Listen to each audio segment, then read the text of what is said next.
Praise the Lord. ஆண்டவருக்கு மகிமை உண்டாகட்டும். இந்த ஆசீர்வதிக்கப்பட்டதான காலை நேரத்துக்காக ஆண்டவரை அதிகமாக ஸ்தோத்திரிக்கிறேன். காலைதோறும் ஆண்டவருடைய கிருபைகள் புதியவைகளாக இருக்கிறது.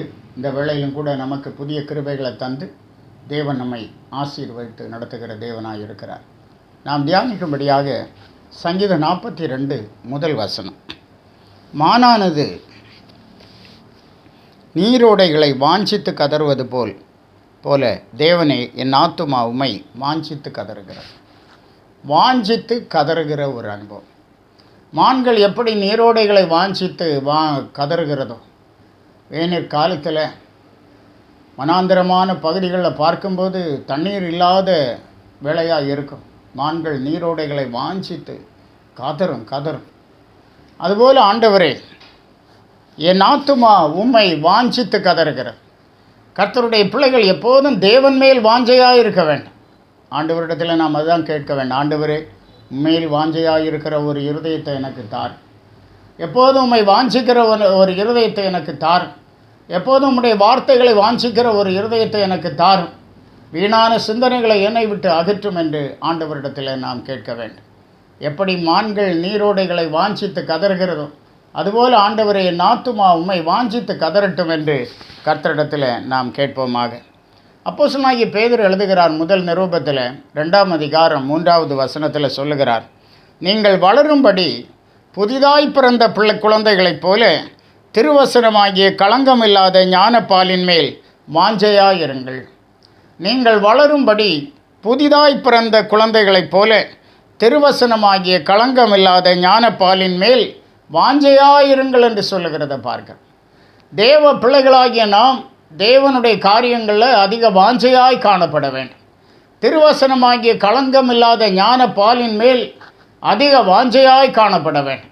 எவ்வளவுக்கு எவ்வளோ வேத வசனங்களை தியானிக்கிறோம், எவ்வளவுக்கு எவ்வளோ வேத வசனங்களை படிக்கிறோம், கேட்கிறோம், அதற்கேற்றபடி ஆவிக்குரிய அனுபவத்தில் நம்மால் வளர முடியும் என்று பார்க்கிறோம். அதுதான் நமக்கு ஃபுட்டு, ஆகாரமாக இருக்கிறது. ஆம், ஆவிக்குரிய ஜீவியத்திலே வளரும்படி நமக்கு ஆகாரமாக இருக்கிறது. இந்த நாட்களிலும் கூட வாஞ்சையோடு கர்த்தருடைய சமூகத்தில் ஆண்டவருடைய பிள்ளைகளாகி நாம் காணப்படுவோம்.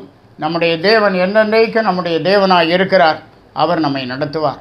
இன்னும் சங்கீதக்காரன் சொல்லுகிறான் 84வது சங்கீதம் 2வது வசனத்தில், என் ஆத்துமா கர்த்தருடைய ஆலய பிரகாரங்களின் மேல் வாஞ்சையும் தவனவுமாய் இருக்கிறது.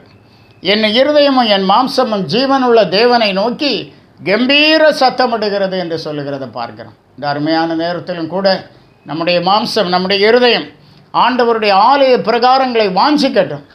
ஆண்டவருக்கு பிரியமானவர்களாக நாம் காணப்படும்படி ஆண்டவருடைய ஆலய பிரகாரங்களை வாஞ்சிப்போம். இந்த நாள் காலையில் கூட ஆண்டவருடைய ஆலய பிரகாரங்களை நாம் வாஞ்சிக்க வேண்டும்.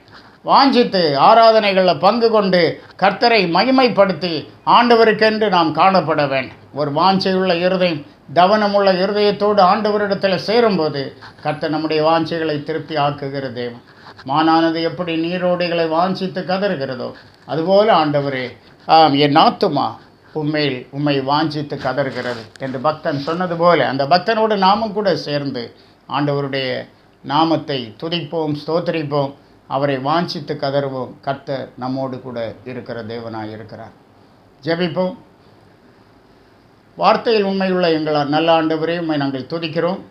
வானமும் பூமியும் ஒளிந்து போனாலும் என் வார்த்தைகள் ஒளிந்து போவதில்லை என்று சொன்னேன். இந்த காலை நேரத்திலும் கூட கர்த்தாவே, உம்முடைய வார்த்தைகளை, வசனங்களை நாங்கள் அதிகமாய் வாஞ்சிக்க, களங்கமில்லாத ஞானப்பாலை அதிகமாய் வாஞ்சிக்க, இதனால் ஆவிக்குரிய ஜீவியத்தில் வளர, உம்முடைய ஆலய பிரகாரங்களை வாஞ்சிக்க, இதனால் கர்த்தாவே ஆலயத்தில் நாங்கள் ஆராதனைகளில் பங்கு கொள்ள ஆவியானவர் கிருபைத்தார். உம்முடைய பிள்ளைகளோடு இரக்கம் இருக்கட்டும்.